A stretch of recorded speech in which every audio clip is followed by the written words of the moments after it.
Good morning. Everybody hear me okay? Well, I've been around since dinosaurs were on the earth. I started my career many years ago with ETSU Campus Police. I was over there for 2 years in the 1970s, starting my career. Then I moved on to the Johnson City Police Department, where I was there for 4 years. Two major milestones of my Johnson City Police career. For a year, they actually paid me to ride a Harley Davidson every day. I thought, well, this is it. I've reached the pinnacle of success. You know, I'm doing the two things I wanted to do most in life: ride a Harley and harass the public. And they were paying me to do both.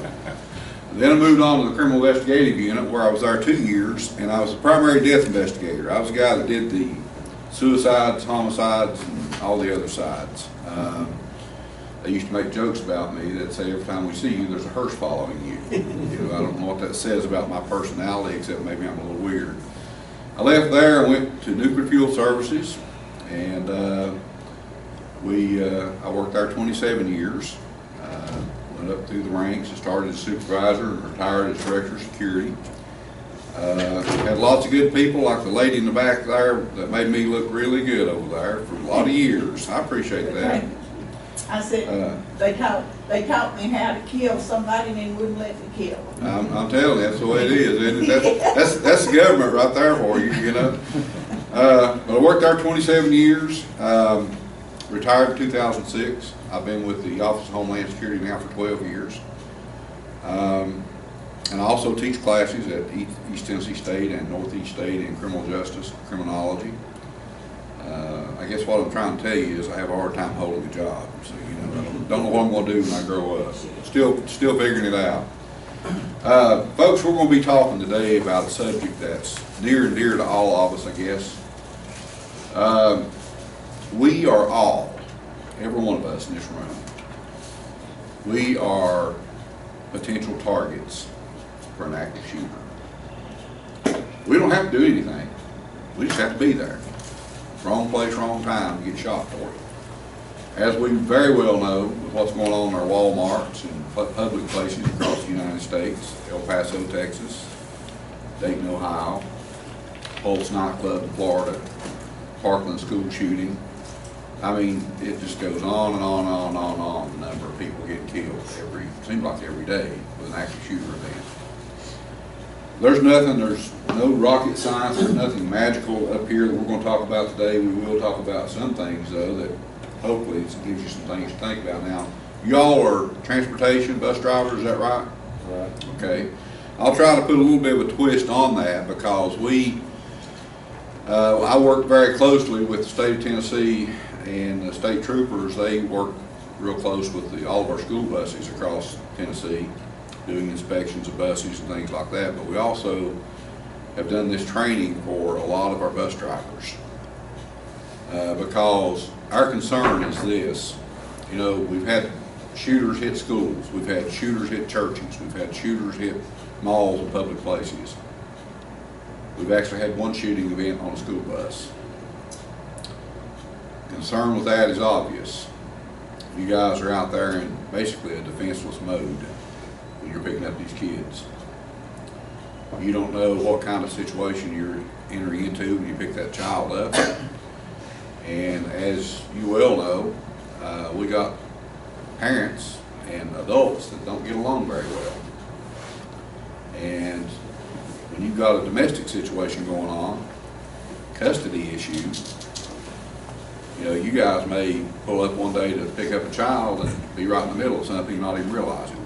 So those are all potential situations where we can get hurt. So we'll be talking about that as we go along. If you've got questions, feel free to stop and ask them. So what is an active shooter? An active shooter is an individual actively engaged in killing or attempting to kill people in defined and populated areas. In most cases, they use weapons, but you'll also see that they use other things as well. We've seen, for example, a lot of our active shooter events, you know, of course, knives, screwdrivers, hammers have been around for a long time. The box cutter there on the right was what was used on 9/11. That's how the terrorists gained access to the aircraft. They put the box cutter to the throats of the flight attendants, and that's how they got on board the planes. Vehicles there at the bottom middle of the screen. We hear a lot about insurgency vehicles across the world, but we're seeing them here in the United States now. We've actually had 3 insurgent vehicles in Tennessee. We had one in Chattanooga, we had one in Nashville, and one in Memphis. This is where they load an SUV type vehicle up with bombs, explosives, and then they pull into a public place somewhere and try to detonate it. So, hold on, excuse me just a second, guys. Can I call you back? I'm in a training session right now. Okay.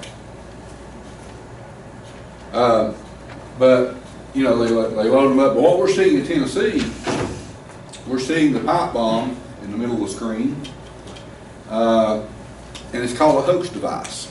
What our high school kids have figured out, they can get a piece of pipe, put 2 caps on the end of it, put a wire in it, put it on the back of their pickup truck, and they know they're going to get out of school that day because we can't let them go to school until we render that thing safe. It's called a hoax device. We've had 53 of those in Tennessee in the last 3 years. High school kids have figured it out. That's how to get out of school that day. But we've also had numerous live pipe bombs. You remember the theater shooter in Colorado? He had pipe bombs in his apartment. He had pipe bombs in his vehicle out front, outside the movie theater. He had a pipe bomb in the evacuation route of that movie theater. So when people coming out of the theater, they had to deal with a pipe bomb on the outside.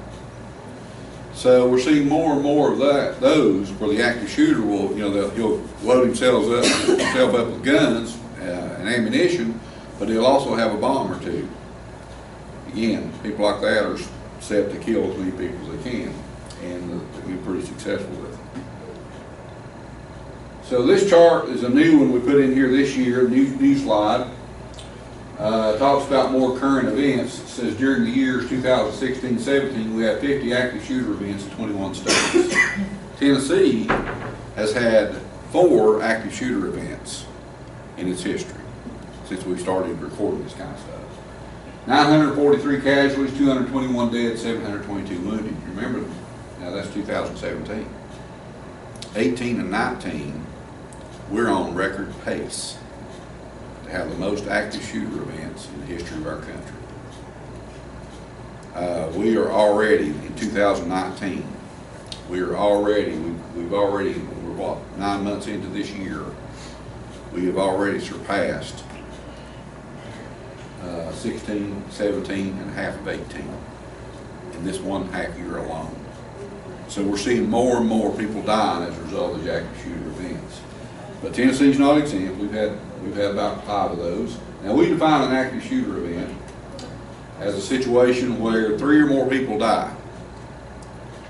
And that's important because statistically we have a lot of shooters that kill 2 people and it doesn't get categorized as an active shooter event. It's got to be 3 or more, okay? There's no profile of these shooters. During the calendar year leading up to the attack, the majority of these guys experienced multiple life stressors. Some of these things going on with these folks: death of a loved one, job problems, romantic relationship conflict, financial distress, drug abuse. Sometimes you'll see these shooters have several of these events going on with their life. Okay, the Parkland, Florida shooter, school shooter down there. He did the killing on 18 kids were killed on Valentine's Day 2018. All right, in his case, he lost his mother in November, 3 months before he did the killing. From the time he lost his mother, he just kind of went down. His demeanor was different, his appearance was different, everything was different about him. He was struggling because his mother was the closest thing in his life. He lost her and he just kind of lost everything. A lot of times these shooters will notice they've got job problems, they're having a situation, romantic relationship conflict, domestic issue we call it, financial distress or drug abuse. Sometimes you may see 2 or 3 of these things working together. But these are usually indicators in a person's life that may force them over the edge. We'll talk a little bit more about that here in a second. Race, age, socioeconomic status of these offenders vary. The overwhelming percentage of shooters are male. 94% the active shooters are male. What does that say about us guys, ladies? No, crazy. Crazy? All right. Go ahead. I've heard it all now. You can't tell me anything I haven't heard. We got anger management issues. We got all kinds of stuff going on, right? Women's what guys. Well, I was waiting on somebody to defend us guys and say the women drove us to it. So, you know, now 94% of the shooters are male. That would also tell me that 6% are female. You remember we had a female shooter in Maryland last year. She killed about 4 or 5 people up there in a workplace situation. Are there any 6%ers in here? Any of you women? I know if you've been married any length of time, you probably thought about it. But 94% shooters are male. That's an interesting statistic because you're going to find out today that most of these shooters are suicidal. How do men usually commit suicide? Usually. Shoot. Gun, right? How do women typically do it? Overdose. Yeah. So, is there a correlation? Maybe. Most attacks are committed by single attackers, 98%, which makes it almost impossible for us to stop it.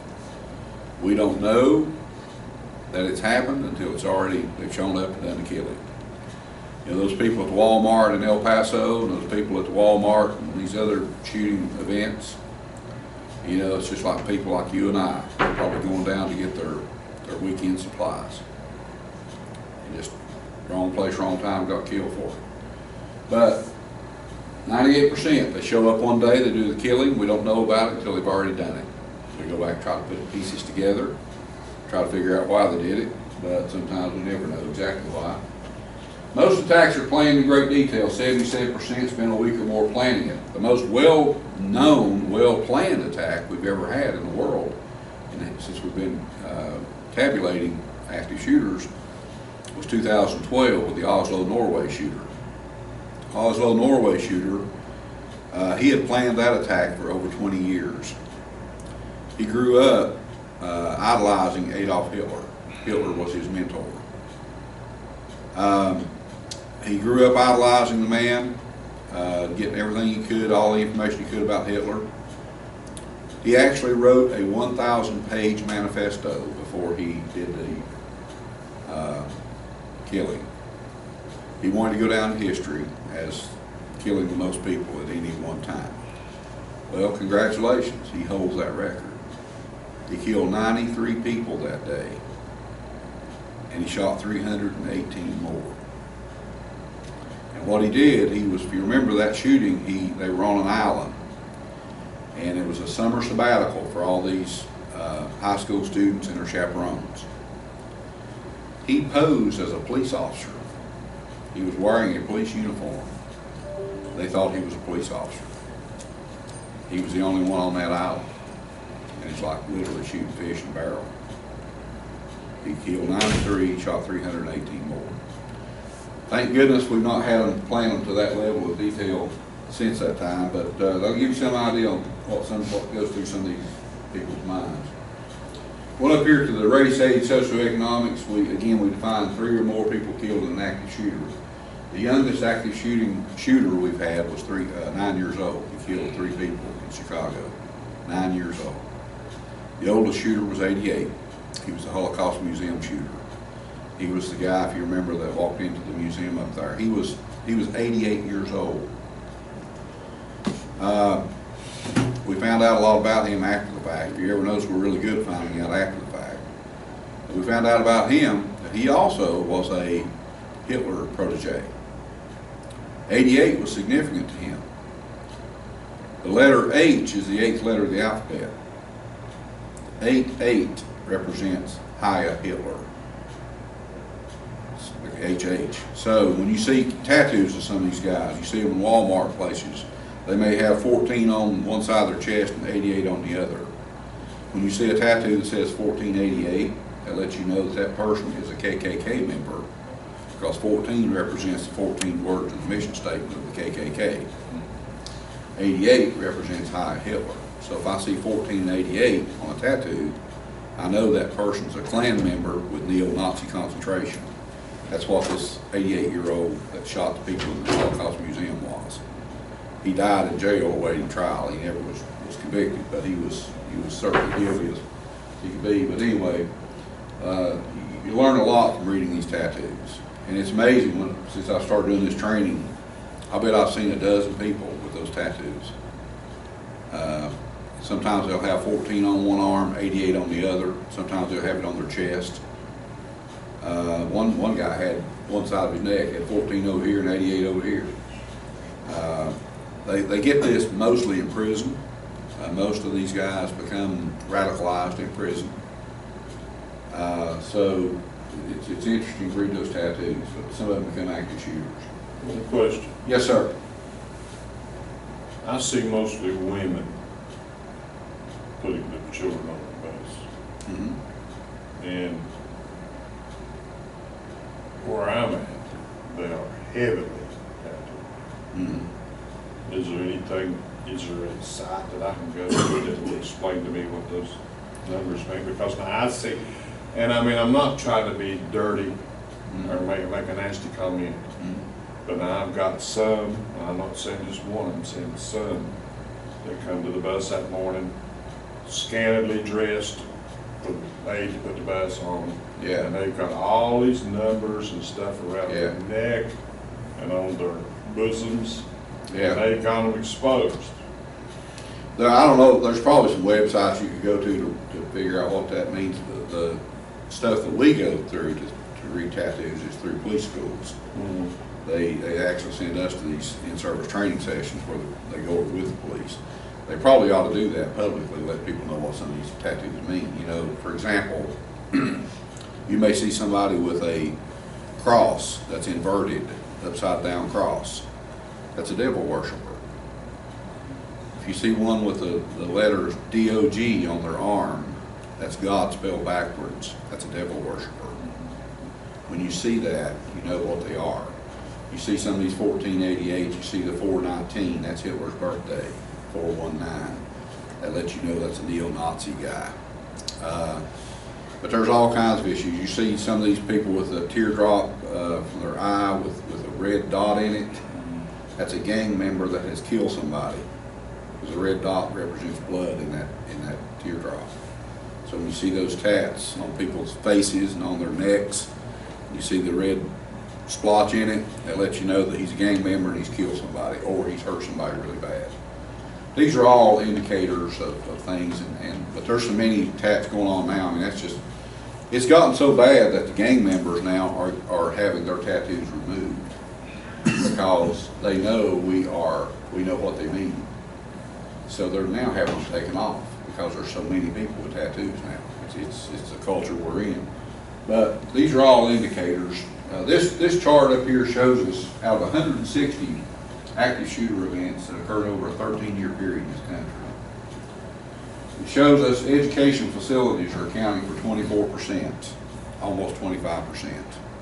That's your elementary, junior high, high school, colleges, and universities. Coming on around the chart, you've got government facilities accounting for 10% of the shooters. Remember the Chattanooga shooter 3 years ago? Killed 5 people, 5 military people down there. Government shooter, okay? Open spaces, that's the one that worries me. Probably should worry us all. That's your public parks, your movie theaters, your malls, places that we go every day. 9.4% are targeting places like that.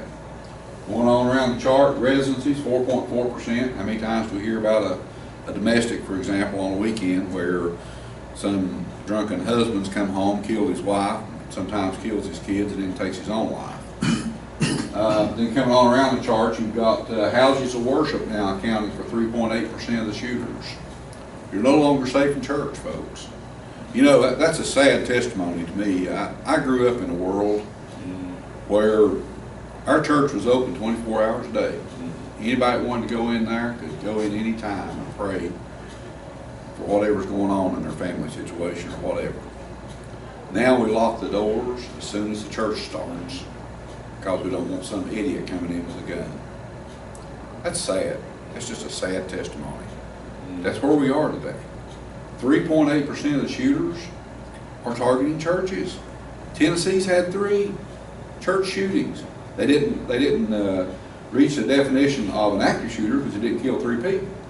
But we've had 3 different churches in Tennessee that's had church shootings. A near miss we had was Easter Sunday morning, 2016. You guys ever heard of the Bellevue Baptist Church in Memphis, Tennessee? Bellevue Baptist is where Dr. Adrian Rogers was a preacher for so many years. It's one of the largest churches in the state of Tennessee. Well, on Easter Sunday morning, 2016, this individual comes in off the street. He appears to be homeless. He's got his pockets full of magazines. They didn't know what he had at the time. They were bulging pockets. So the security team of that church took him to the floor, patted him down. They came out there with 2 loaded 9mm pistols and 5 loaded magazines in his pockets. Had he gotten by them that morning, got inside the sanctuary, there was 4,500 people inside. They stopped him before he got in. We didn't hear much about that in the news, did we? That was a near miss. Easter Sunday morning, 4 years ago. So they'll give you some idea about church shootings, but the vast majority of shooters, guys, is what we call the commerce shooter. That's a workplace shooter. 45% workplace.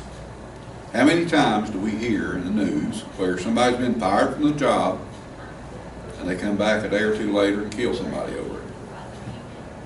We worked a case 2 weeks ago, three weeks ago now, in Tennessee, in a little county outside of Sumner County in Nashville area.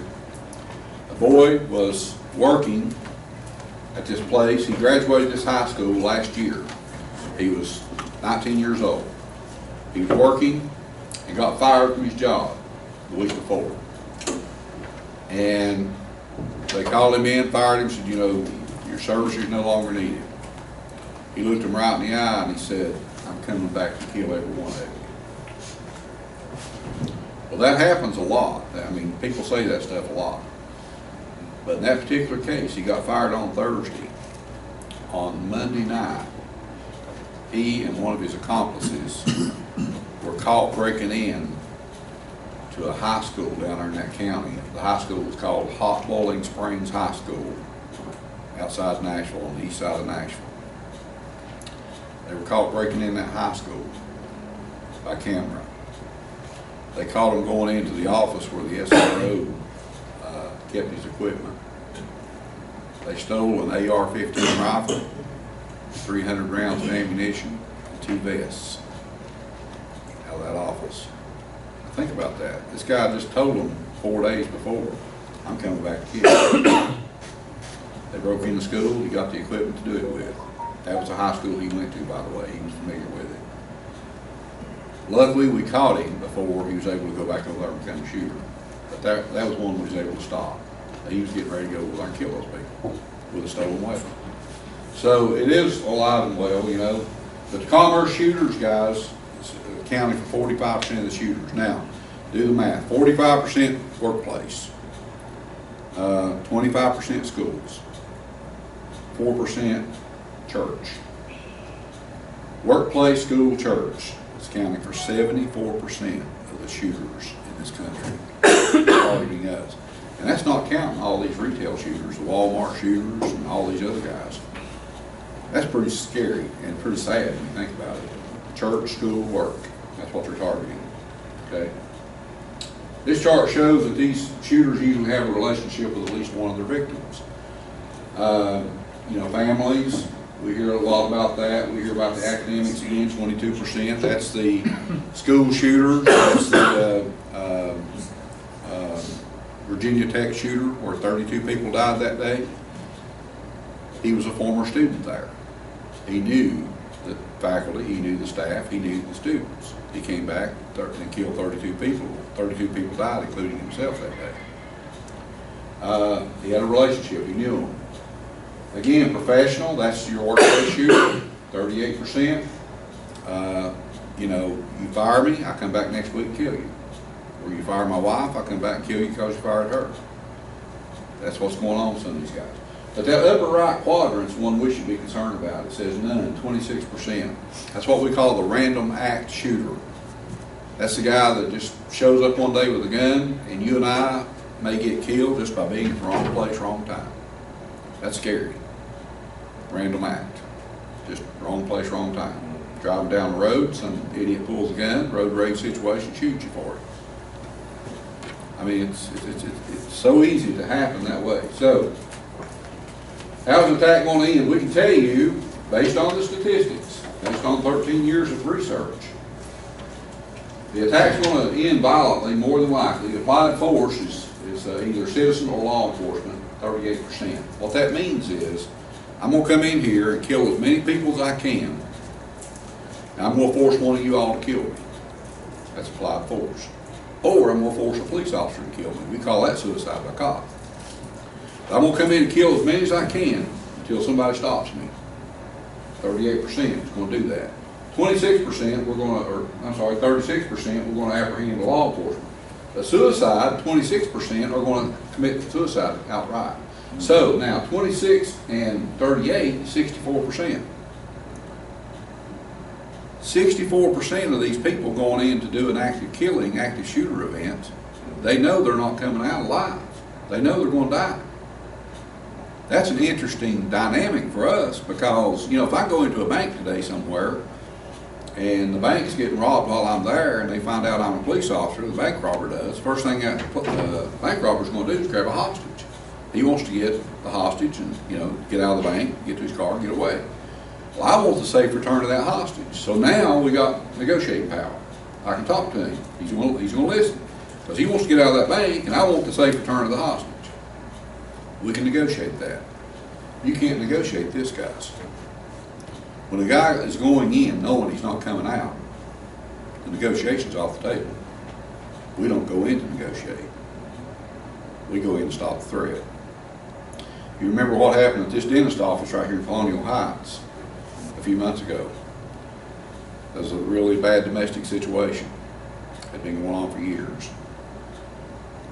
This person came in that morning, killed his wife, shot her, she died a couple hours later, who worked there. There was a man sitting there in the dentist chair getting his teeth cleaned who had a gun carry permit. He realized what was going on, he had his gun with him, went over there and shot the guy and held him there until the police got there to get him. That guy, that good Samaritan, probably saved 4 or 5 people's lives that day. Because that idiot would have killed some more people. Because he hated everybody in that office. Because And he's pleading not guilty. Oh yeah, they'll always do that. When they lawyer up, they'll plead not guilty. But the point is, had it not been for that guy there with a gun, he'd probably killed everybody in that office. So, 64% of it is not coming out, which makes it a very interesting thing for us to deal with. So what's the average time for these shooting events? 5 to 10 minutes is average. Now that's an average, nationwide average. The quickest shooter we had lasted less than 1 minute. 3 people died in a Chicago shooting, less than a minute. Doesn't take long to kill a lot of people. The Virginia Tech shooter, 32 people died that day. He came into a classroom, 2 pistols in his hand, and shot 14 people in less than a minute's time. Popped every one of them in the head, killed them all. Which begs the question, why did they not rush him? Why did somebody not rush him? If somebody rushed him, he wouldn't kill 14. He might have killed 10, but he wouldn't have got them all. They told us at the time, they said we thought the school was doing some kind of a drill. We didn't think it was real. We thought it was just a drill they were doing. Others, though, and I think this is probably what happened, most people that witness an active shooter event, I call it the deer in the headlights look. They're sitting there looking at it. They see what's happening, but their mind is not registering what's really going on here. And they're in shock. They can't fathom what's going on. That's the deer in the headlights look. We think that's what probably got these people killed. But the point is, it doesn't take very long. 5 to 10 minutes, though, is the nationwide average.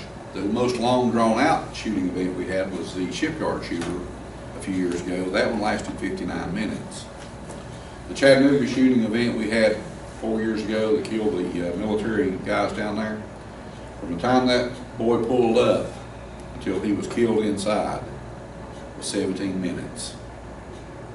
But in 17 minutes' time, he was able to kill 5 people, and then he was finally killed by the police in a shootout inside the compound. But it doesn't take long. You can kill a lot of people really quick. How long is it going to take law enforcement to get there? About the same amount of time, 5 to 10 minutes. Now, you know, we're in a town somewhere, that law enforcement response is going to get there pretty quick. But, you know, I live in Carter County, and we got 800 miles of roadway in Carter County, paved roadway. If I'm on one end of that county, and I'm waiting on that response to get there, and he's coming from the other end, I'm going to be waiting a while. It's not going to be 5, 10 minutes. It's going to be more like 20, 25 minutes. So, you know, when you think about it, what are we going to do? Let's say you've had a shooting event at one of your bus stops. How long is it going to take the police to get there? You know, it's a good question to be asking. So what should we do? Well, we tell people you need to have a plan. The plan doesn't have to be anything elaborate. Now, I'm sure you guys probably have emergency plans or safety plans or something like that. Do you have it through Head Start? So most workplaces do have some kind of a safety plan. Schools do. A lot of churches are developing those plans now. That's good. But I tell people this: if you got a plan and it's sitting on a shelf somewhere gathering dust for you, it's not going to help you much. That plan needs to be in your memory banks. You need to know what I'm going to do, what if we have a shooting event. Most people will say after a shooter, an active shooter, they'll say, well, you know, it sounded like fireworks. Well, I'm here to tell you today, if you're ever anywhere and you hear what you think is fireworks, and it's not the 4th of July, you probably need to be getting out of that area. It's probably not fireworks, it's probably the real thing. Okay? So just leave. But the plan can be verbal. Let's say, you know, let's say we're traveling somewhere with our family today. Maybe we're going to the mall, or we're going to Dollywood or something like that. A plan can be verbal. You need to figure it out ahead of time, because our mind, our brain works just like a default setting on a computer. If we have thought about something, we figured it out ahead of time what we're going to do, we've worked out a plan in our head. If we get hit with that situation, whatever it is, let's say it's an active shooter, we're going to do exactly the way we've thought about it. That's the same concept as when we go into the workplace, a new job, and they give us training. You get training on the job. You get training in your new job.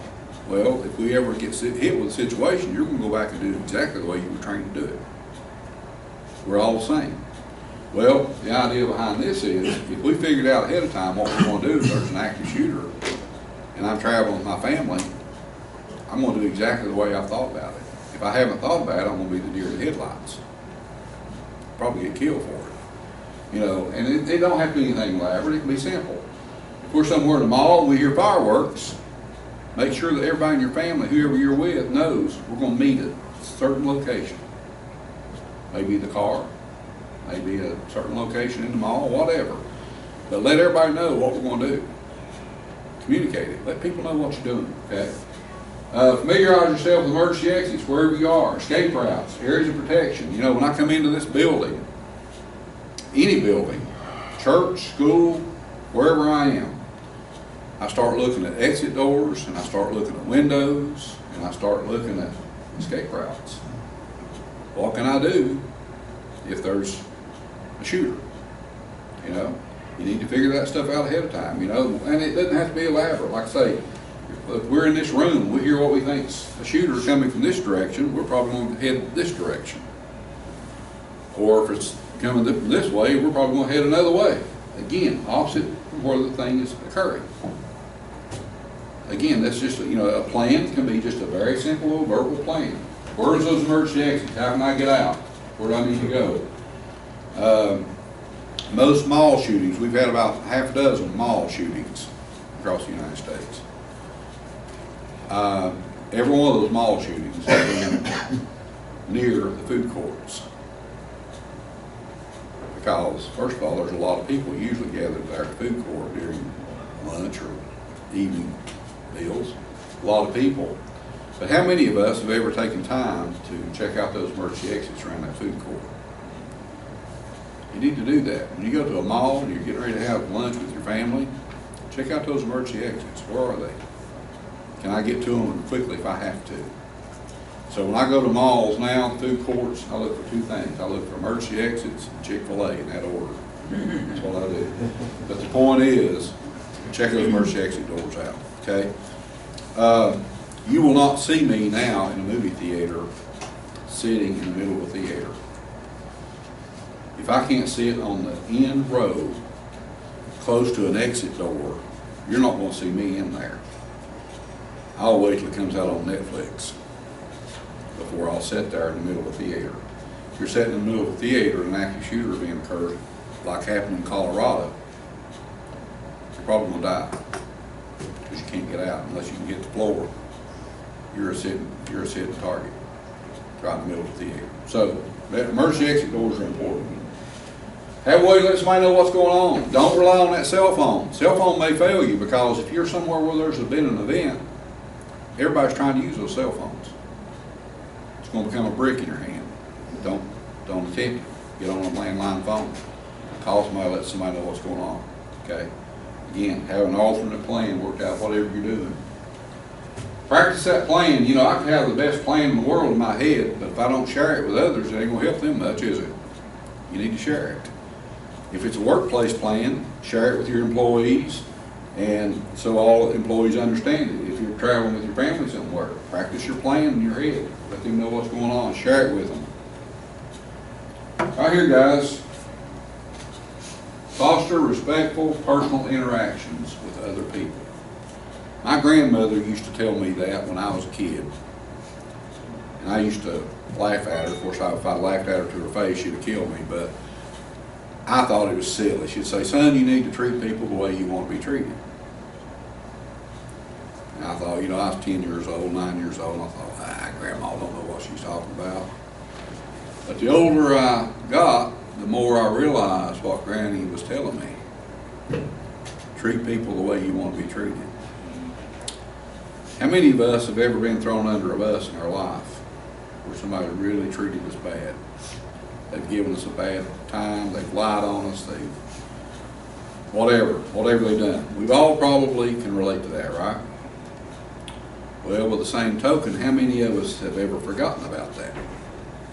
I tell you, I got a memory like an elephant. When somebody screws me over,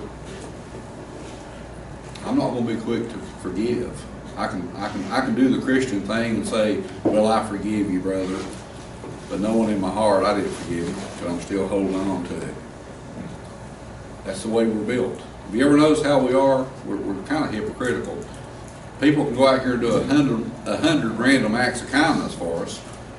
We have a tendency to forget about those. But if somebody throws you under a bus one time, you don't ever forget it. That's what's going on right here with a lot of your active shooters. They come back in the workplace because somebody somewhere disrespected them. Or they thought somebody disrespected them. Perception is reality. It doesn't have to be real disrespect, it can be perceived disrespect. But it doesn't matter what it really was. What matters is what's in my mind, what I'm thinking about. If I'm a would-be shooter and I'm coming in to kill people, it doesn't matter what really happened, and it doesn't matter what you think. What matters is what I'm thinking. So this respect thing is huge, and that builds as we go on here. So attackers don't typically just snap. You know, there's indicators. This is not an all-encompassing list, but this is some things that we came up with as a result of those 160 shooters that we studied over 13 years. Now, it starts with disrespect or perceived disrespect. Somebody's done me wrong. Somebody's lied on me. Somebody's cheated me. You know, this mean old employer fired me. I got suspended from the job, whatever's going on. My wife left me. Somebody just really screwed me over. All right, in my mind, I'm being disrespected. Now, we saw with these shooters, some of these things going on. Increased use of alcohol and drugs. I said I used to work at Johnson City Police Department many years ago. I worked 19 suicides in 17 months in the city of Johnson City. I worked probably I worked about 8 traffic fatalities where people were killed driving. I think I worked about 6 homicides in the city of Johnson City. Out of the suicides that I worked, 19 of those people, 17 of them were under the influence of alcohol and or drugs when they took their life.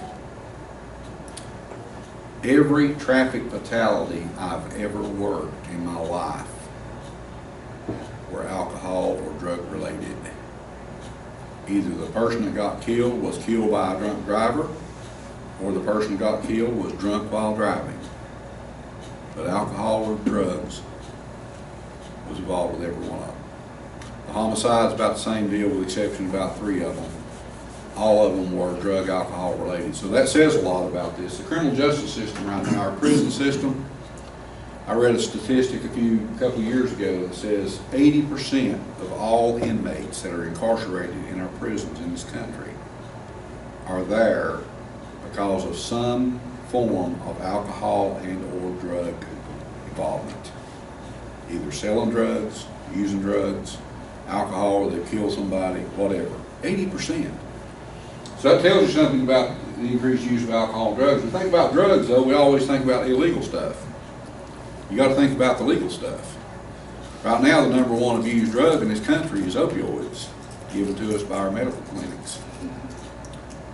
You think, most of us think drugs, we think meth, we think LSD, heroin, stuff like that. But opioids is the #1 abused drug in this country, right here in Tennessee as well. So, when you think about that, don't always think it's illegal. Unexplained increased absenteeism, that's your workplace shooter. Vague physical complaints, that could be anybody. Vague physical complaints, we used to call that being a hypochondriac, didn't we? Well, what that means for us today, could mean for us, is let's say somebody's got vague physical complaints and it could be tying back to opioid abuse. If you've ever been around anybody that's addicted to painkillers, everything hurts. Their fingernail hurts, their hair hurts, their toe hurts. The pain, the addiction is telling their brain that they need something for the pain. So a vague physical complaint could be an indicator that somebody's abusing opioids. Okay. Then noticeable decrease in appearance and hygiene. The Parkland, Florida shooter was a classic example of that. That young boy, he had always been known to be a well-groomed, well-dressed boy, all the way through the high school days. Now, he'd been a thug, he'd been in all kinds of trouble, but he was always well kept. Clean clothes, clean shaven, hair combed, etc. When his mother died 3 months before he did the killing, his appearance just kind of went south. He didn't care how he looked, he didn't take a shower, he didn't clean up, he didn't dress nice. I mean, he just kind of went down. We saw that happen with a lot of these other guys. Resistance, overreaction, changes of policy procedure, that's a workplace shooter. Repeated violations of policy. It doesn't matter if I'm going to follow the rules, does it? If I'm a workplace shooter and I'm going to come in here next week and kill you, it doesn't matter whether I follow policies this week or not, does it? That's what was going on with some of these guys. Then increased severe mood swings. Again, that could be somebody abusing drugs. It could be somebody. We always do an autopsy anytime there's an active shooter event. And when the guy dies, we always find out what's going on. We've had about 7 of these active shooters. The autopsy showed that they were struggling with brain tumors, which makes you wonder if the brain tumor didn't push that person over the edge to make them do what they did. Increased severe mood swings and explosive outbursts of anger raised without or with little provocation. We've given this one a name. It's called PTSD, post-traumatic stress disorder. I can tell you this, guys, if you know anybody that's got PTSD, if they don't get help for it, it doesn't get better, it gets worse. And over time, when they get older, it gets worse. How many times do we hear about an active shooter and we find out that the guy was struggling with PTSD? And their idea is this: I'm going to take myself out, but I'm going to take a few of you with me. That's the way they look at it. So PTSD is a real problem. Then the list continues, suicidal comments. Suicidal comments, a lot of times people's getting ready to commit suicide. Believe it or not, they won't talk about it. They won't tell you about it. Those 19 suicides that I worked, 15 of those people gave us 5 years of pre-attack indicators. 5 years. They were talking about it at least 5 years before they ever did it. So, that's opportunities for me and you to do something about it. A lot of them like to comment on social media about stuff like that, and they're depressed, and they don't care if they live or die, and all that sort of thing. Suspected paranoid behavior. Again, somebody abusing drugs. You see that. But something else, it doesn't have to be abusing illegal drugs again. A lot of prescription medicine we get now can cause paranoia, it can cause suicidal thoughts, it can cause all kinds of problems. People talk about the problems at home or work. They talk about previous violence. They empathize with those that do it. Escalation of domestic problems in the workplace. Causal factor number 2. The first causal factor being disrespect. You disrespected me. You know, you've hurt my feelings. You fired me. You did whatever you did to me. Now I'm going through a divorce. When you put those two things together, it's kind of like compound interest. You got about a 90% probability that something's going to end bad. When you've got domestic issues going on, plus this respect thing. We had a shooting in North Carolina at a nursing home over there a few years ago. A man and his wife both worked in the same nursing home. They were nurses. They were getting a divorce. The man got suspended from the job. His wife did not. She continued working. So from his perspective, you know, you disrespected me, you sent me home, and you kept her working. So in his mind, he was disrespected. Then he found out that she got her a new boyfriend, who also was working in the same nursing home.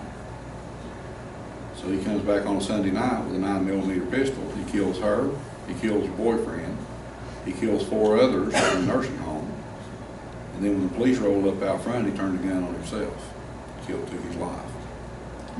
Murder-suicide. When you put domestic, you couple that with this disrespect thing, you got a potential.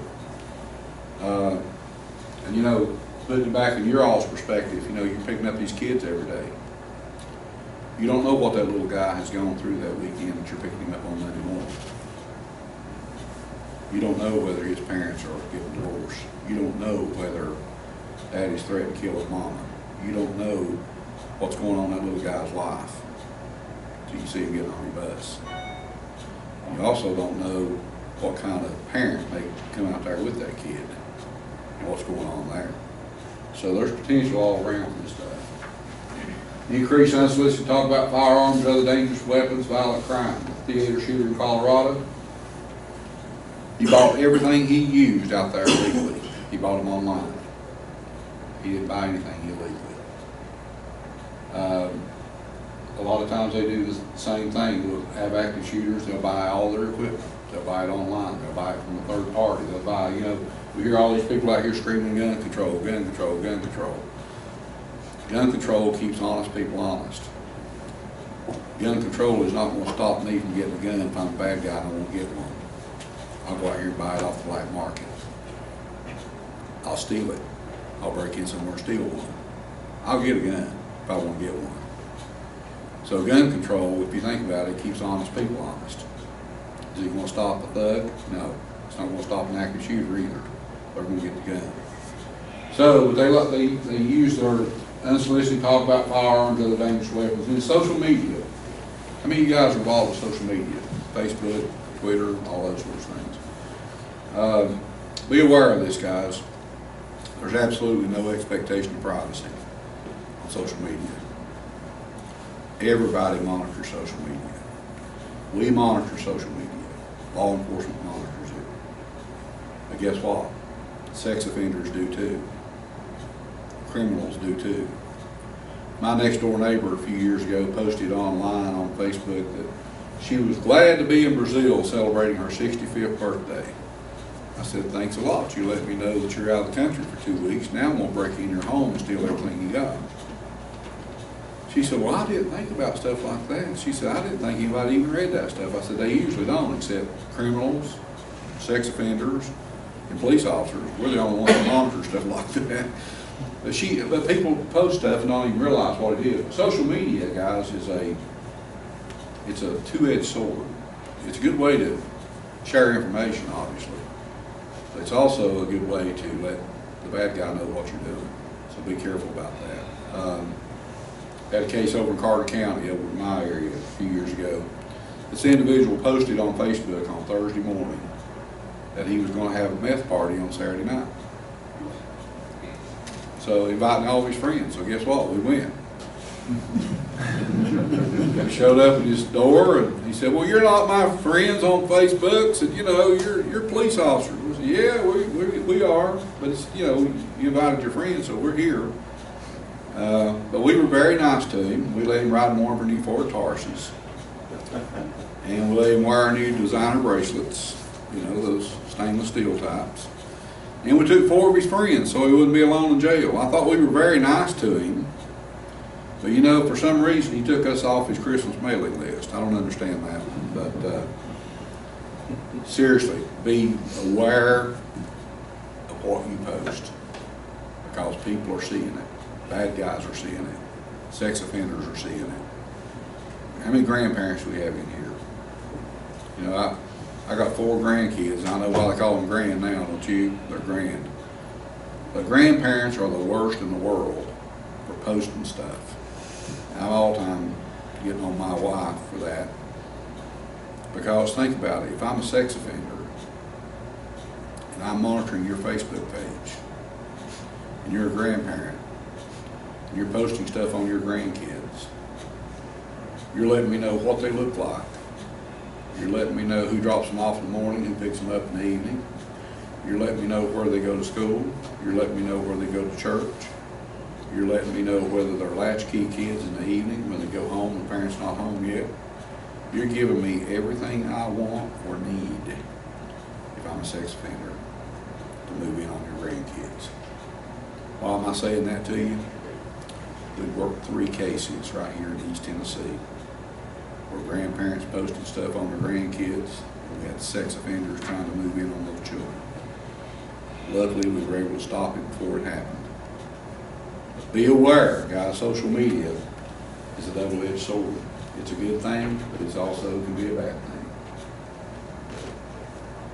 People want to know what to look for if a threat is imminent to us. And this is anybody, any place. These are some things to look for. You encounter a person on the street, they got a flushed or pale face, they're sweating, they're pacing, they're restless. They're trembling, they're shaking, they got clenched jaws or fists, exaggerated or violent gestures, shallow rapid breathing, scowling, glaring, avoiding eye contact, violating your personal space. These are all indicators that that individual is getting ready to hurt you. You know, somebody coming up to you, approaching you on the street with clenched fists and they're gritting their teeth and they're shaking. That person is getting ready to hit you or getting ready to hit somebody. Getting ready to hurt somebody. If he's got a gun, maybe getting ready to pull a gun. You never know what's going through that individual's mind. It's funny, driving over here this morning, I've got a police radio in my car, and I was monitoring the highway patrol. They got a call of a woman walking down the highway over here on the interstate on 81 that she was wearing a hospital gown and was going down to the interstate. When the trooper approached her, she was displaying about 4 of these characteristics right here. And come to find out she had wandered off from some mental institution. I don't know, it sounded like it may have been right here in Kingsport because they were not far from Kingsport on the interstate. But that woman was displaying 4 or 5 of these gestures right here when the trooper encountered her this morning. Had a situation in my church about a year ago. A man came in the side door of my church on Sunday morning. And it was my day in the barrel. I was on the security team that morning. I was out in the vestibule of our church. This guy comes in off the street. He's got a flushed face, he's sweating, he's pacing, he's restless, he's trembling. He's got a look of anger on his face. I thought, well, here it is. He's coming in my church and I'm going to have to shoot him now. You know, but anyway, I got him in there and realized he was up here, so I had to de-escalate him. I had to talk him down, you know, get him calmed down a little bit. And I got him back in the back of our Christian Activity Center, got him set down back there and got him a bottle of water and got him settled down a little bit. Come to find out, in his case, he'd been involved in a road rage situation that morning. As he was coming in my church, he stepped out in front of this guy and almost got hit by him. So they got into a shouting match, a road rage situation. So he was mad at that driver when he came into my church. But I didn't know what I had when he walked in that door. I mean, he was looking at me with this, shaking and trembling and all this stuff. Got him a bottle of water, got him settled down, come to find out he was homeless. He was there actually trying to get a handout. But you never know what's going through these people's minds. You see this a lot with mental patients. You see it a lot with criminals. But if you encounter one of these on the side of the highway somewhere or in the middle of a mall, you don't know what you got until you walk up there and find out what's going on in their life.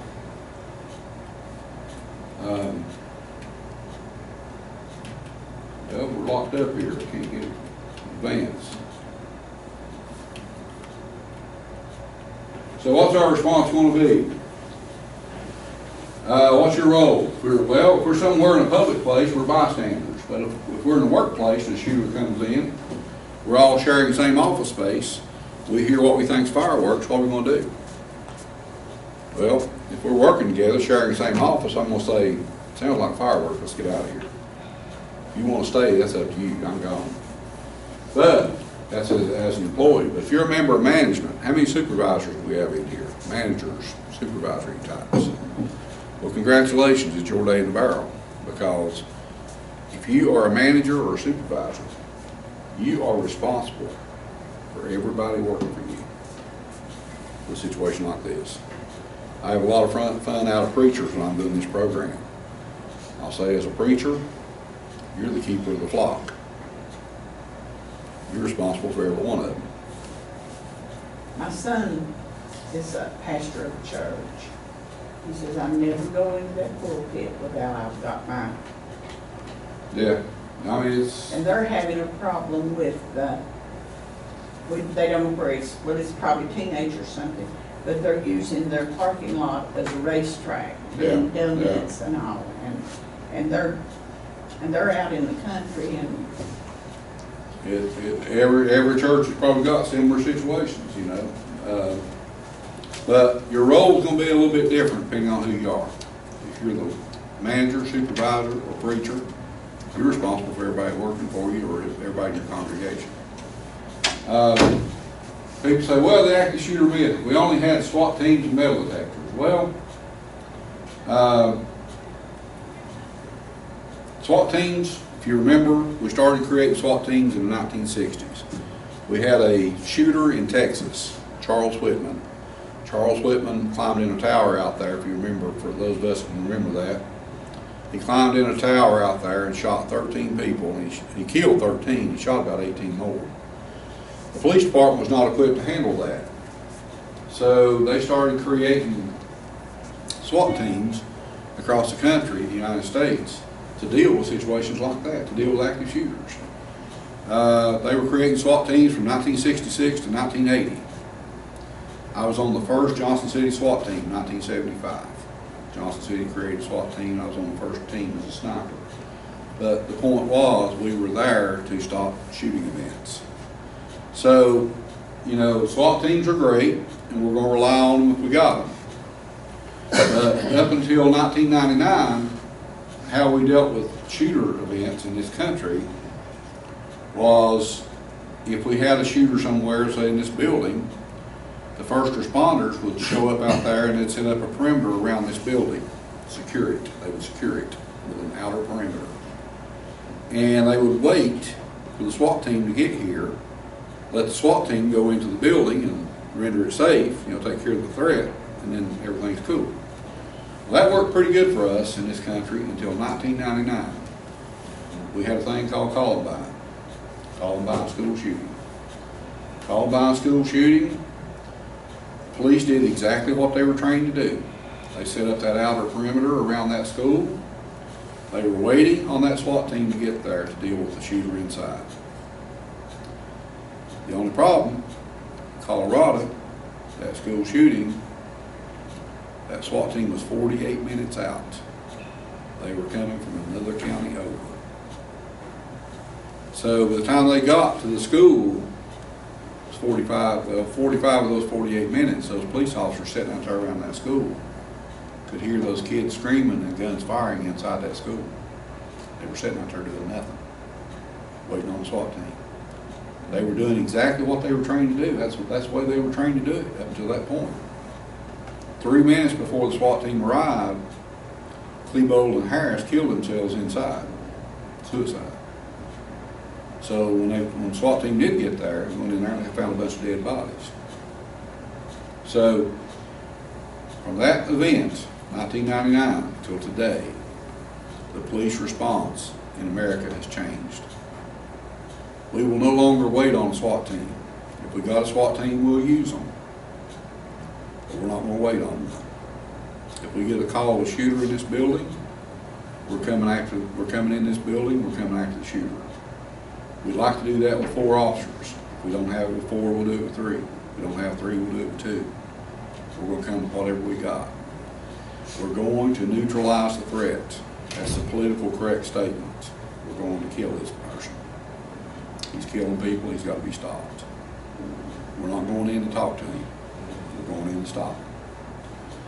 So that's how it's done now. Something else. Let's say they come into a room like this and we got bodies on the floor. We're going to step across your bleeding body and go after that shooter. Then we're going to come back and deal with your bleeding body. People say, well, if you'd only stopped and rendered first aid, she might not have bled out. She might not have bled out, but 5 others might have died. We're going to take care of the threat first, then come back and take care of you. That's how it's done. Okay? Anybody got any questions about how we do it nowadays? Metal detectors are only as good as the person using them. Metal detectors have their fallacies. They've got, they're not 100%. They're still good tools. We still use them, but we don't rely on 100%. So, there's one slide in here I must have skipped over and it's hung up on there. I wanted to cover that with you. Yeah, right here. Signs of somebody might be carrying a concealed weapon. And this is something that you guys might see on the side of the road if you've got a parent out there waiting to pick up a kid or waiting to drop one off. A person carrying a gun will do what we call a security check. And sometimes they do it without even realizing what they're doing. They got a security check, they got a gun on. When I get up in the morning, I get dressed, I put my gun on my belt, snap it in, and make sure it's there. Okay? When I get out of my car after driving over here this morning, it shifted a little bit. So when I got out of the car, I did that and come on in.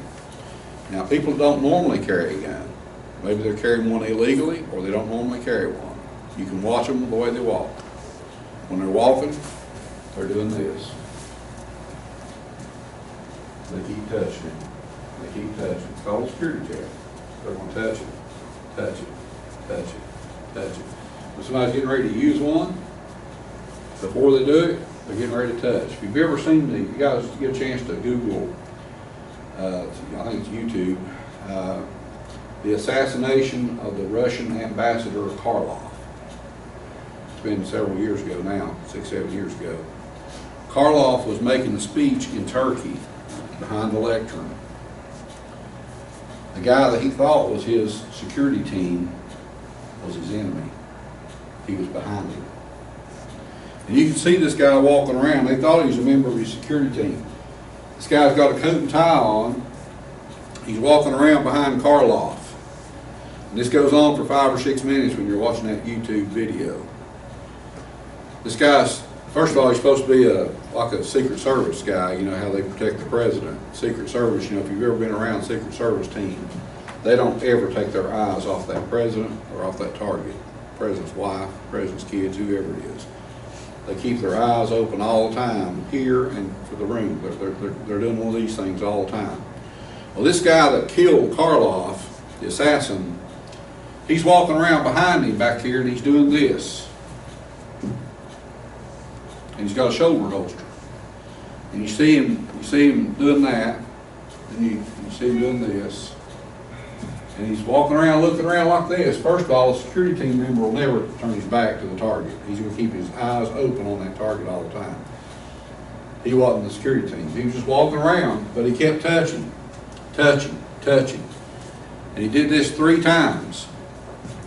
The fourth time, he pulled it out and killed the man, shot him in the back about 6 times as he's standing there speaking. A security check. People will do it when they're getting ready to use that weapon. Or they'll do it when they're carrying a weapon they're not used to it. They'll do a security check. Keep touching it. Took a young man out of one of the parks over in Elizabethton last year. I was down there on Sunday afternoon with my grandson, playing there on swings and playground.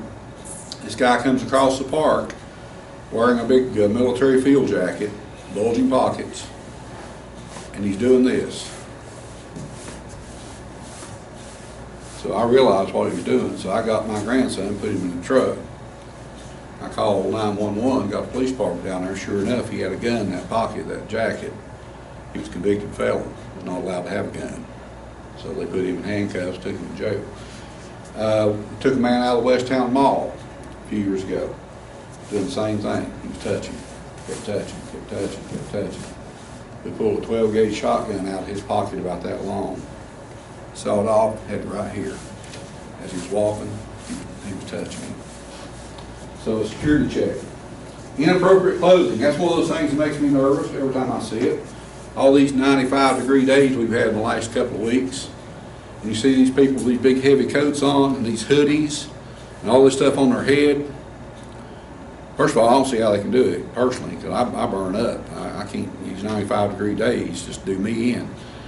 But when I see that stuff, I get nervous, especially those big bulky coats. A lot of homeless people do that. A lot of drug thugs do it. But that makes me a little nervous. Inappropriate clothing for the weather. Really heavy jackets, clothing. The jacket sag. If I had my gun in my pocket, I got my cell phone in here. If I had my gun in this coat pocket, my coat would be doing this. It'd be sagging on one side because of the weight, the 3 pounds of that weapon. Okay? Now, probably wouldn't notice it too much inside the building.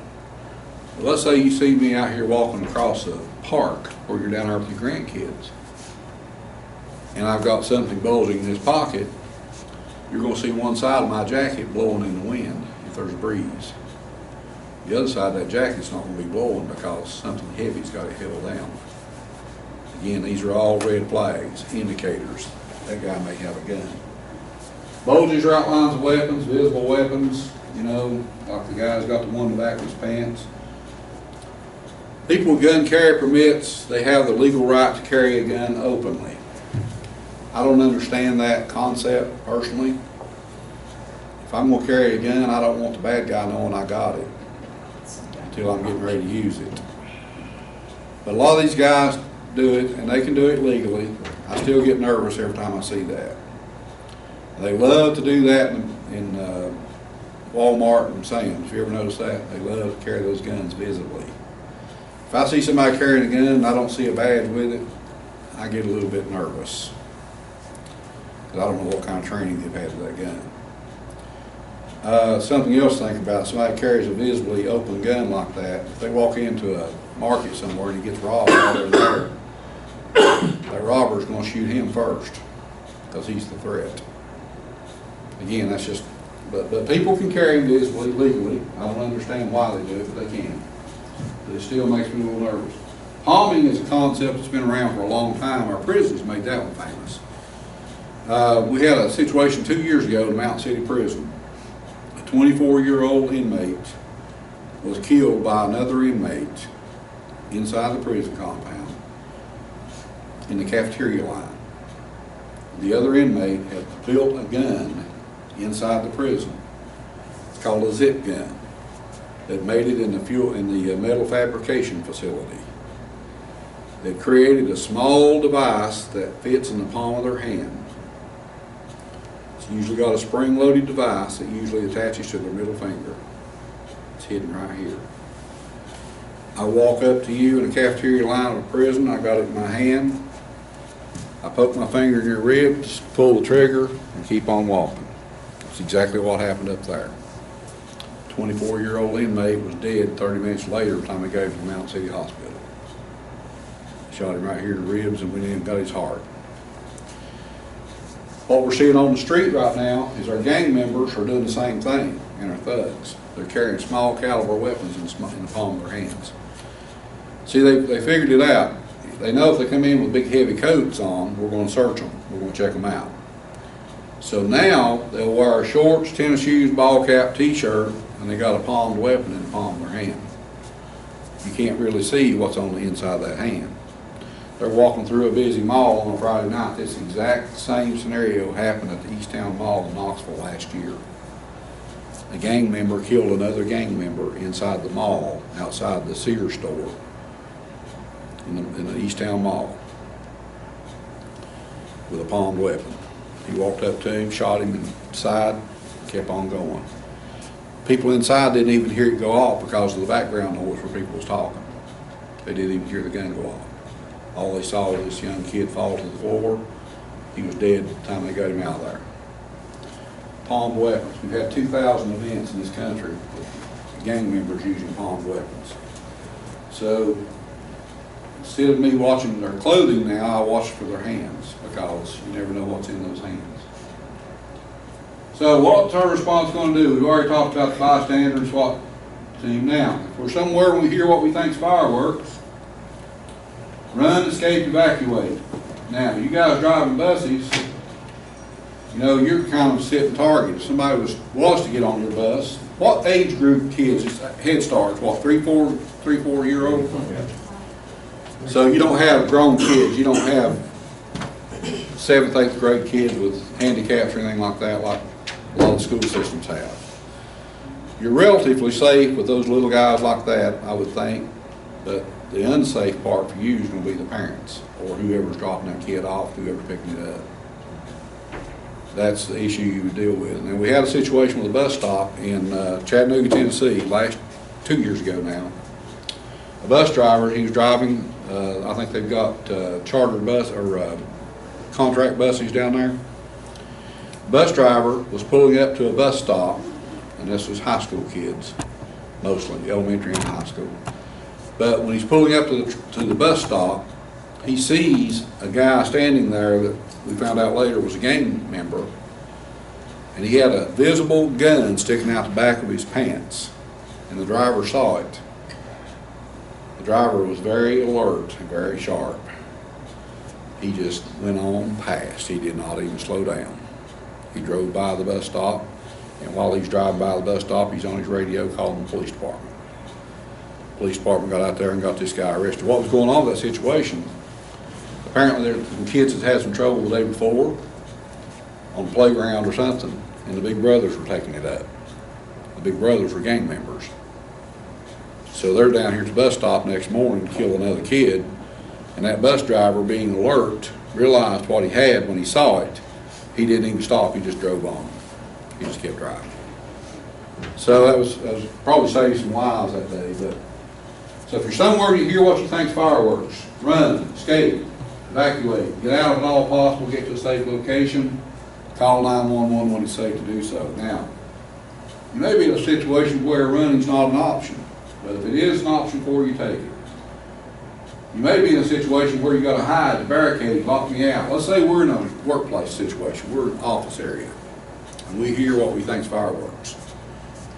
Running may not be an option, because if we run, we may be in harm's way. So we may decide to hide, barricade, lock me out. If I'm out here in the hall with a loaded gun, smoking gun in my hand, you're in here hiding from me, you know, get a safe place, lock me out, prevent the access for locking the doors if it's got a lock on it. If it doesn't lock, barricade, put everything you can up against that door because you're buying yourself some time. We also tell people silence your cell phone, flip lights off if you can, and hit the floor. Because most shooters, when they come into a mass shooting situation, they come in and it's eye level. They're swinging eye level. If you're on the floor, now you're going to make me work. I'm going to have to bend over to get to you. You're going to make me work now. Again, my idea, if I'm a shooter, I want to kill as many people as I can before I turn the gun on myself or force you to kill me.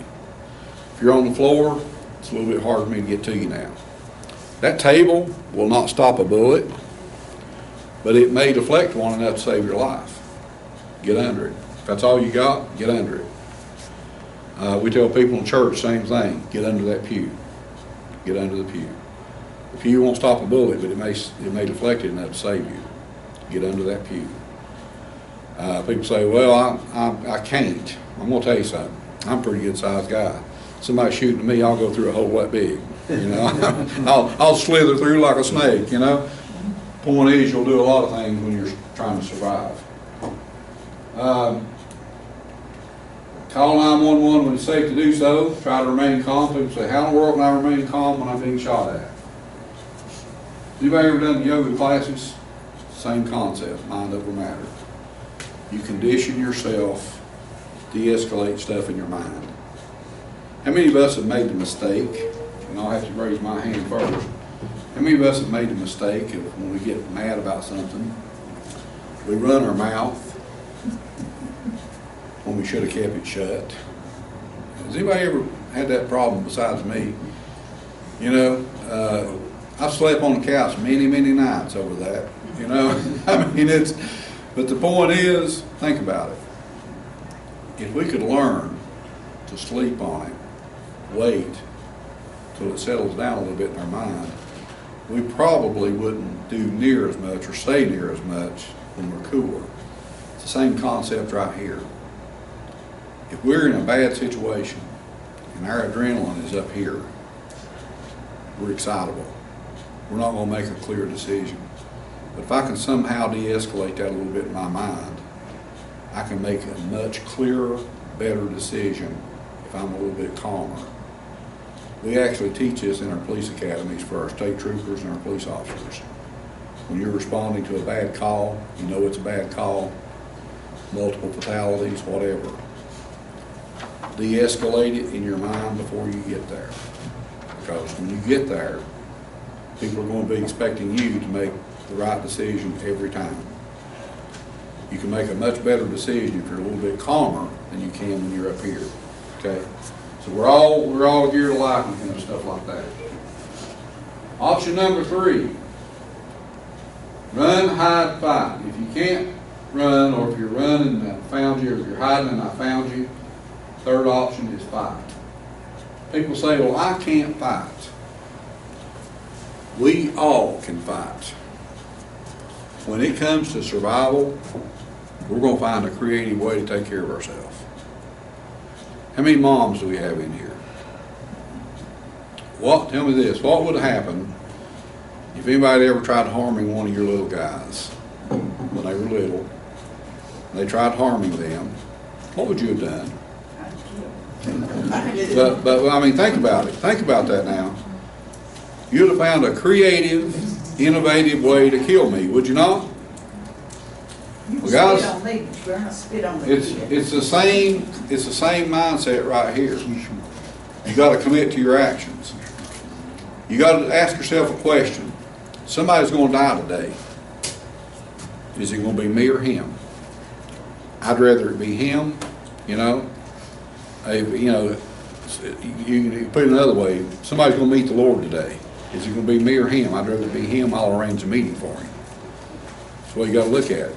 When the fight starts, guys, you know, all my life I've heard, well, he didn't fight fair. Me and my brother used to get into it all the time. I said, well, he didn't fight fair. Well, he didn't fight fair either.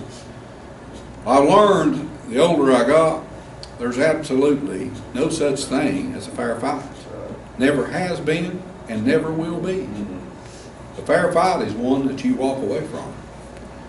If you get carried off in the body bags, it wasn't fair for you, sorry. So, a fight is a fight. You fight to live, you fight to survive, you commit to your actions. Share a funny story that actually happened one time, many years ago, Johnson City Police Department. I was working the old Zone 5, which was Walnut Street area, College, University area, on a Sunday afternoon. I'm sitting out there in the tennis court parking lot of ETSU. I'm with the Johnson City Police Department. I'm sitting out there in tennis courts listening to a pro football game. I can even tell you who was playing. It was Washington Redskins and Oakland Raiders. I was listening to it on the car radio, having my donuts and coffee. That's what cops do, right? So I'm sitting there having my donuts and coffee, and this call comes in on the police radio. It says, a burglary in progress. Well, a burglary in progress call is a pretty serious call. That's one of those you either chuck the donut or swallow it whole or whatever, and you get to where you're going pretty quick. So I did. And I was on the scene within 2 minutes because the burglary call was close to where I was sitting. It was up on Seminole Drive, right behind ETSU College campus. The story was a husband and his wife had just got back from their Florida vacation. They were both college professors at ETSU. They pulled in, they had a long winding driveway, and they pulled off the road and they realized a car was down there on their driveway close to their house. Florida registration on the car. They saw this individual coming out of their house with stuff in pillowcases. He's burglarizing their house and they're witnessing it. Now, rule of thumb is if you see one with pillowcases, he's a professional thief. If he's using paper bags, he's an amateur. So this guy was using pillowcases. So the husband tells his wife, says, honey, you wait right here. I'm going next door to call the police. That's before the days of cell phones. So he calls the police and I get that call. So I come rolling on the scene 2 minutes later and I see this woman down here beating this man's brains out with a chair leg. And it threw me. I wasn't expecting that. I was expecting to get a burglar, and all this stuff. So I called headquarters. I said, I thought you said this is a burglary. They said, it is. I said, no, it's a fight. They said, no, it's a burglary. I said, well, it looks like a fight to me. So I go out there and pull her off of him. Sure enough, she's the homeowner. And I got her off of him, got him up, got him handcuffed, put him in the back seat of my car. And she said, my husband told me to wait and let you handle this, but she said, I don't listen to him anyway. She said, I saw that thief stealing everything we've worked for all of our life. She said, I became furious. She said, I had that old chair over there I was going to throw away anyway, so she just got there and broke the leg off of it and used it as a club. And boy, did she ever. She used it. We got him up, put him in the back seat of the car. He bled all over my car all the way to the hospital. I took him straight to the Johnson City Medical Center where they put 37 stitches in his head. That woman was committed to her actions that day. Guys, when the fight starts, you got to commit. You got to commit to your actions. Do whatever you got to do to stop them. That's what that woman did that day. Work as a team. I don't know if you guys have pitchforks and flamethrowers and ball bats. If you do, it works pretty good, I guess. A lot of people ask me a lot of times, they say, what can I use if I don't want to use a gun? I'll say, well, you're asking the wrong person because I'm a gun guy myself. But it's amazing what a can of wasp and hornet spray will do. You got that stuff laying around? My daughter carries a can in her car. My wife's got 3 or 4 cans in my house. I'll probably test it one of these nights going home late. She'll probably spray me in the face with it. That stuff's pretty good. It numbs you. It numbs you when it hits you, and it blinds you temporarily. And it's good for about 20 feet away. It's a whole lot better than those little cans of mace that always leaks in your purse. This stuff's really good. It's $2 a can. It's legal. Stuff's pretty nasty. Personally speaking, though, I still like a 12-gauge pump, but everybody's got their own ideas about that. When you call 911, remember, guys, when you call 911 for anything, they only know what you're telling them. Be as descriptive as you can be. If you guys ever have an incident out on the roadway in your buses, you have a problem out there, when you call these folks, make sure you're clear, concise, and tell them where you are. Location. It's amazing to me the number of people that call stuff in. They can give you a description of the car, they can give you a description of who's in the car. They cannot tell you where they are. Or they'll say, I'm on Interstate 81. Well, Interstate 81 is a lot of miles. Where on 81? What mile marker are you located? Where can we get to you? We need to know so we can come to you. Something else, a lot of times people call in this stuff and they're so scared they can't say a word. If that ever happens to you, leave your phone on so they can listen for background noise and also for GPS tracking. If I leave my phone on, you can track me and find out where I'm at with your GPS tracking. So if you do get scared, can't talk or whatever, leave that phone on. But give them as much information as you possibly can. Road rage situation is a good example of this. Give them as much information as you have. Everything you got. Type of vehicle, how many people's in it, where are you, what color is the vehicle, everything you can get because it's very important. I was giving you a situation with road rage, just kind of a funny story that actually happened to me last year. I was driving back from Nashville, coming through Knoxville on a Friday evening about 6, no, it was about 5 o'clock, I guess. Rush hour traffic in Knoxville. You know, if you come through there 55 miles an hour, you get killed. So I'm driving about 70 in the far left lane, coming through Knoxville. This little girl in front of me, she had 2 or 3 kids, but there's 4 of them in the car. They was driving a little old Neon, had about 4 different colors on it. Had a different colored hood, a different colored fender, and a different colored trunk lid. Been wrecked a dozen times. She's in the right lane. She cuts over in front of me and doesn't miss my car that much. I mean, and like I say, I'm doing 70. So she's doing about 72 or 3. She just literally almost hits me in the front. So I blew the horn. Let her know she was that close. Well, she proceeded to tell me I was number 1. And her little friend on the other side proceeded to tell me I was number 1 as well. And boy, they were really getting into it. They were creating some drama. They were hanging little fingers out those windows, really giving me the finger, you know, and all that stuff. So I thought, this is Friday evening. I'm going to be stuck in this traffic mess anyway. I might as well have some fun. So what they didn't know was that police vehicle I'm in is a police vehicle. And I hit those blue lights. I had my blue lights hidden in the grill. They didn't know I had blue lights. I hit those blue lights in the grill, and I just pulled them over right there in the middle of Knoxville. I called one of my state trooper buddies because I did that for another reason. I didn't want to get stuck having to come back to Knoxville on Monday morning for court. So I got one of my trooper buddies out there to basically take care of all the charges so I could come on home. So when it's all said and done, it ended up costing them about $700. They didn't have proof of insurance. She was driving on a suspended license. They had marijuana in the car. And we arrested 2 of them out of the car, one of them for violation of probation. And we nailed them big time. So as I was walking away, I walked up to the car and told her, I said, young lady, you might want to think about it next time you decide to stick up your middle finger up at somebody. I'm telling you, if looks could have killed, I'd be a dead man today. But you never know when you're doing that kind of stuff. Luckily, of course, you guys don't have those blue lights, but I thought, you know, these kids, they run me off and then they shoot me a bird because I blew at them. What's wrong with that picture, you know? But anyway, you give these people information, give them as much information as you can. Remember, they only know what you're telling them. Law enforcement's purpose is to stop the attack. When the help gets there, they're going to go directly to the attack. They're going to, probably when they come through this door, they're going to be shouting commands. You know, you got to remember, when that officer gets that call, they're coming to a shooting event. It's the same thing as if they come to a wreck with injuries where somebody's killed. Their adrenaline's pumping up here.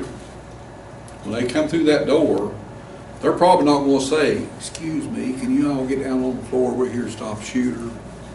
It's probably not going to happen that way. They're probably going to be yelling, screaming when they come through that door. Everybody on the floor now, do exactly what they tell you to do. I don't care how many gun carry permits you got. I don't care how many law enforcement credentials you got. When they get here, they need to see this from every one of us. Remember, they're responding blind. They don't know who the shooter is. They're coming into a building where there's a report of a shooting. They don't want to see me doing my John Wayne thing with a gun in my hand, saying, look at this, I'm going to get shot. That very scenario happened last year at an Oklahoma City church. This man and his wife were getting a divorce. They went to this church. The wife was on Sunday night service. The wife came to Sunday night service. She was already inside the sanctuary. She had already told one of the security team members at the church that her husband had made statements he's going to kill her. So the security team member in that church sees her husband, or soon-to-be ex-husband, getting out of the car out there in the parking lot. He's walking up the steps of the church. He's got a visible gun in his hand. He's walking into that church.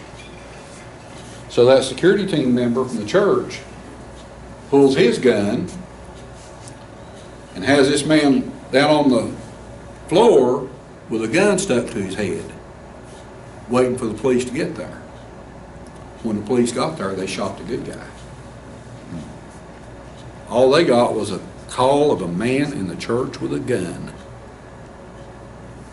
When they got there, they saw a man with a gun in his hand sticking at another man's head, and they shot him. So be careful about stuff like that. They need to see this from us. Luckily, that the church member lived. He did not die, but he got shot. And all he should have done when the police got there, he should have thrown his gun down and showed them empty hands. Because think about it, the police officer's responding blind. He or she doesn't know what all they're coming is a person with a gun in the church. They got there and they found a person with a gun in the church. He had a man down, the gun to his back of his head. He shot him. So, remember when they get there, they're going to step across our bleeding bodies, go after the shooter, and then they're going to come back and deal with your bleeding body. This slide was put in here. This is a new one we put in this year. If you remember the Pulse nightclub shooting in Florida, 49 people died that night. 49 people.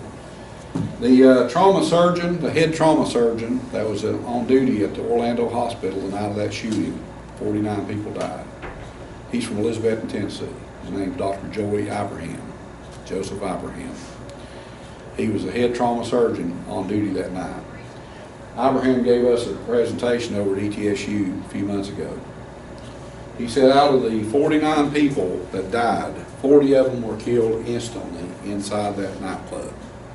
This fellow had AR-15 rifles and just opened fire. But he said 9 of those people bled to death. He said if anybody had been there and had practiced just simple first aid, 9 people could have lived that night. They bled to death. And here's the deal on bleeding to death. If you ever come across a car accident, a shooting, whether it's self-inflicted or whatever, or a mass shooting, whatever it happens to be, or a kid that's been hit by a car on a bicycle, or whatever, anytime you see blood that is squirting out of that person's body, whether it's leg or arm or hand or whatever, a simple technique that any of us can do. You don't have to be an EMT, you don't have to be a doctor or a nurse. You can walk up there and put your hand on it and hold it down. Put as much pressure as you can on it to hold that blood in, to keep it down.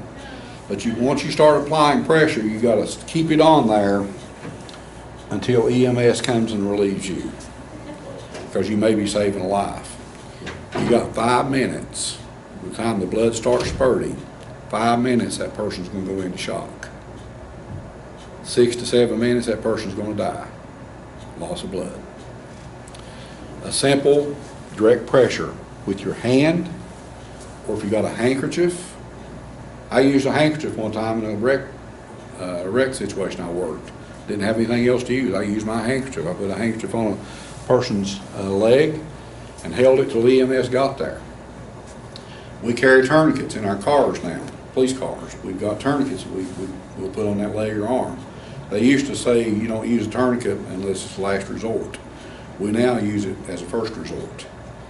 Because the idea is using a tourniquet, yeah, you may lose your arm or you may lose your leg, but you're not losing your life. But direct pressure can save a life. They said 9 people could have lived that night at the Pulse nightclub if somebody had just used basic first aid practices. You know, a handkerchief, a piece of gauze, toilet paper, or even if you don't have anything, just your open hand. Put it down on that wound and hold it tight. Hold it as tight as you can until help gets there. You may save a life. So we put that in there for that reason, because we encounter stuff like this all the time, and we call it when blood is spurting. Now, if it's trickling out a little bit, you know, everybody, if you get scratched or scraped or whatever, you're going to bleed a little bit. I'm talking about the stuff when the heart's beating, and you see the blood pulsing out. That's one you better put pressure on. If you don't, that person's going to die within 5-6 minutes. They're going to be dead. Shock will start around a 5-minute time frame. After that, the person's going to be close to death. So, you know, and people say, well, can I do that legally? Yes, you can. Under the Good Samaritan law in Tennessee, you can. You don't have to be an EMT. You don't have to be a doctor or a nurse. You're just trying to save a life. You're covered legally. Don't worry about getting sued later for it. but it can save a life. So, after the incident, assess the psychological state of the individuals who were impacted. Return to normal as soon as you can. People say, well, how in the world can I be returned to normal? Well, here's the deal. If we ever witness an active shooter or anything traumatic, a murder, suicide, I've got a situation in my family right now. 2 weeks ago, I had a cousin that went out on the back porch and shot himself in the head. Now his family's dealing with that because they saw him. They saw him 2 minutes after he did it. They're struggling. And I told them, I said, look guys, it's not a sign of weakness. It's a sign of strength if you go get help. It's not normal to see that kind of stuff. If we ever witness an active shooter event, it's not normal to see it. It's going to stay with us the rest of our life. But if we let that event drive us over the edge, that shooter has now claimed us. So I tell people, it's okay to go get help. It's okay to get counseling. It's okay to get therapy. It's not weakness, that's strength. Because you don't want to become a basket case. A lot of times this happens to these guys. Anybody got any questions?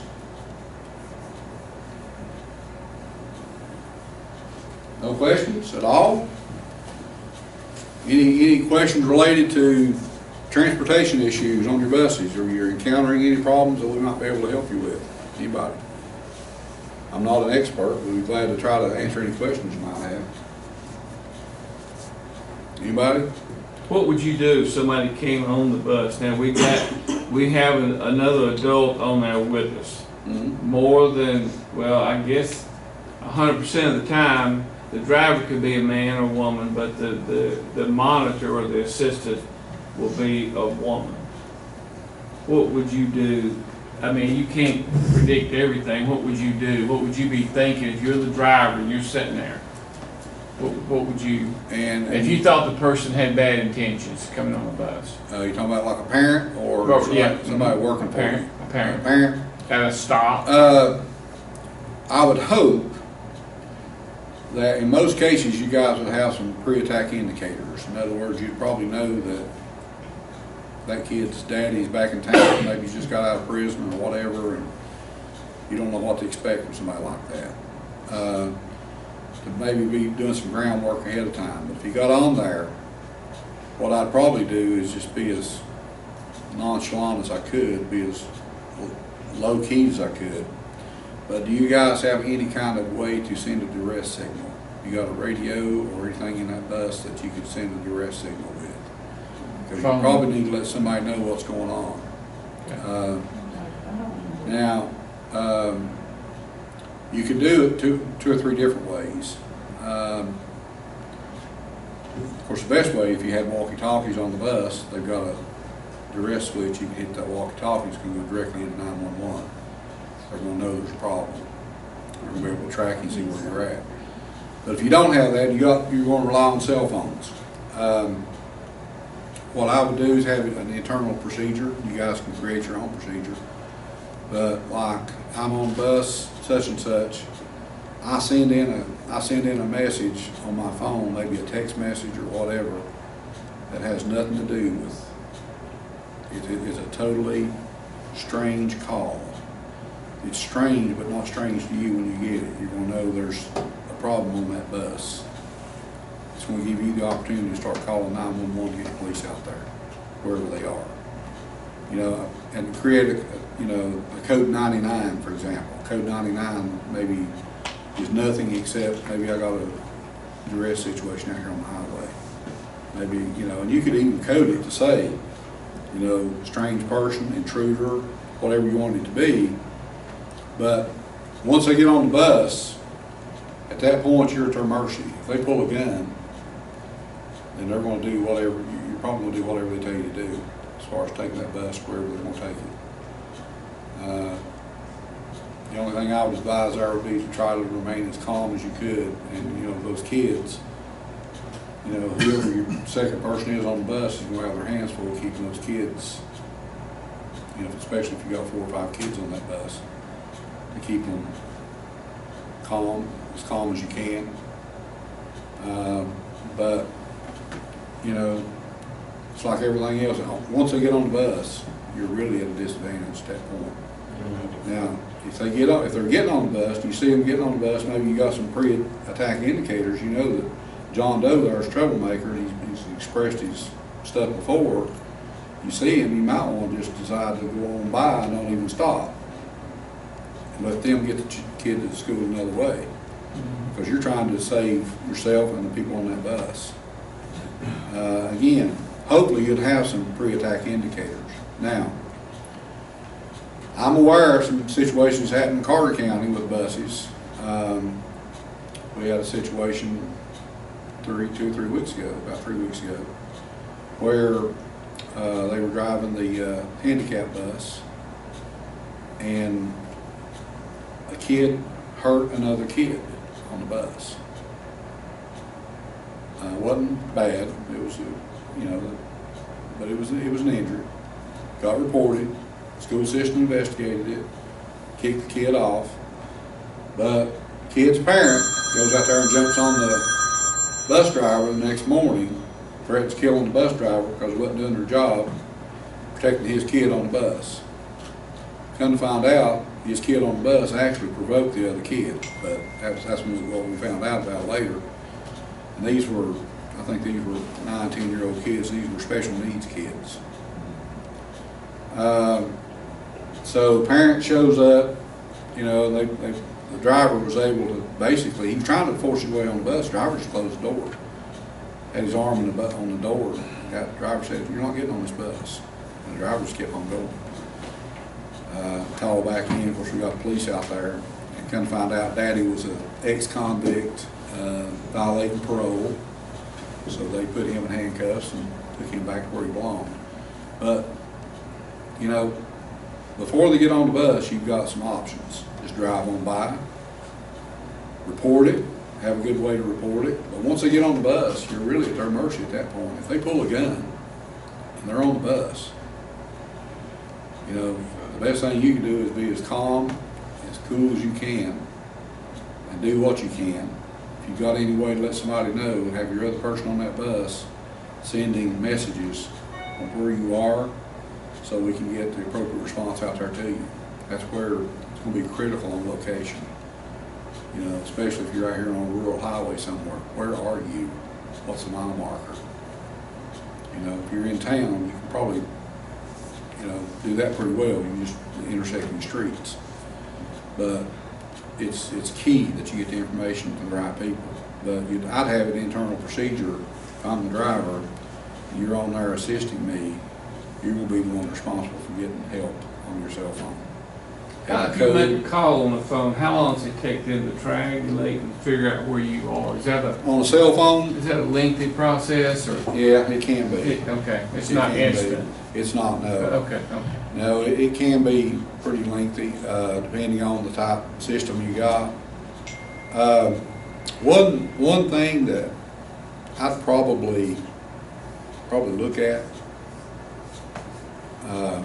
and nowadays you can buy them pretty reasonable, would be to maybe consider putting a walkie-talkie on that bus with a duress button on it. I got that walkie-talkie, all I gotta do is hit that duress button, and when I hit that duress button, it's gonna go straight into 911. They're gonna know, or it could come into your office for that matter, but you probably want to go to 911 directly. Most of those radios are geared to do that. That way, you can at least let them know there's a problem on the bus right now. It's occurring now.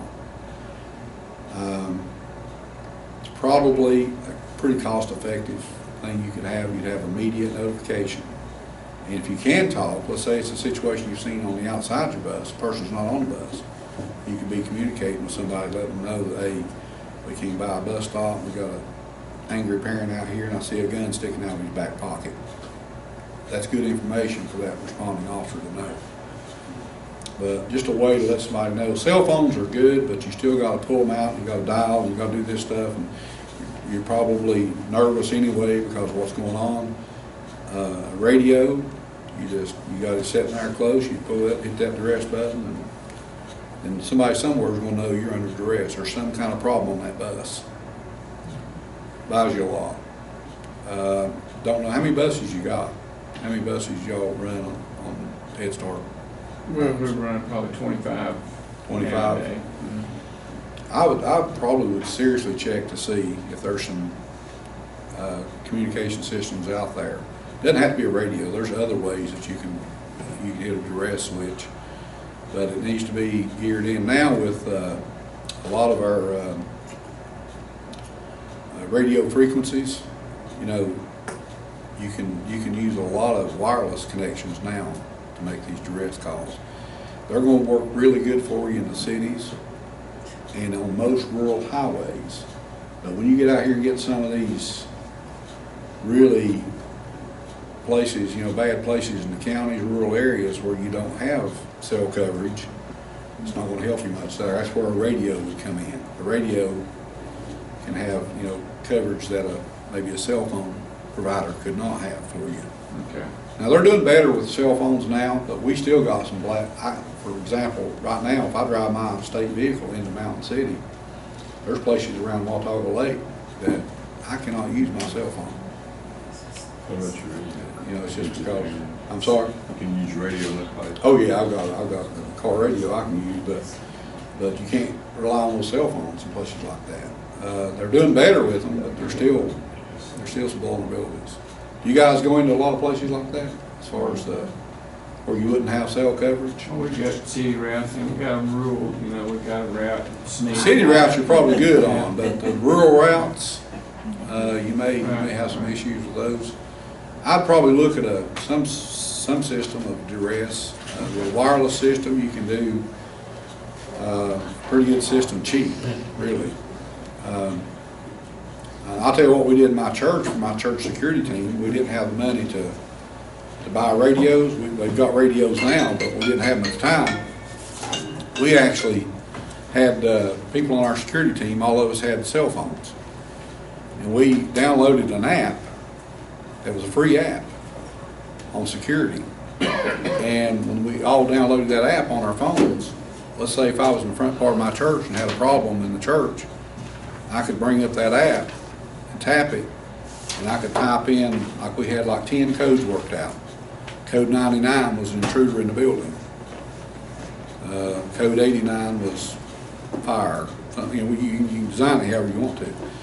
But when I hit that app and did 99, it let every one of my security team members in the church, there was about 20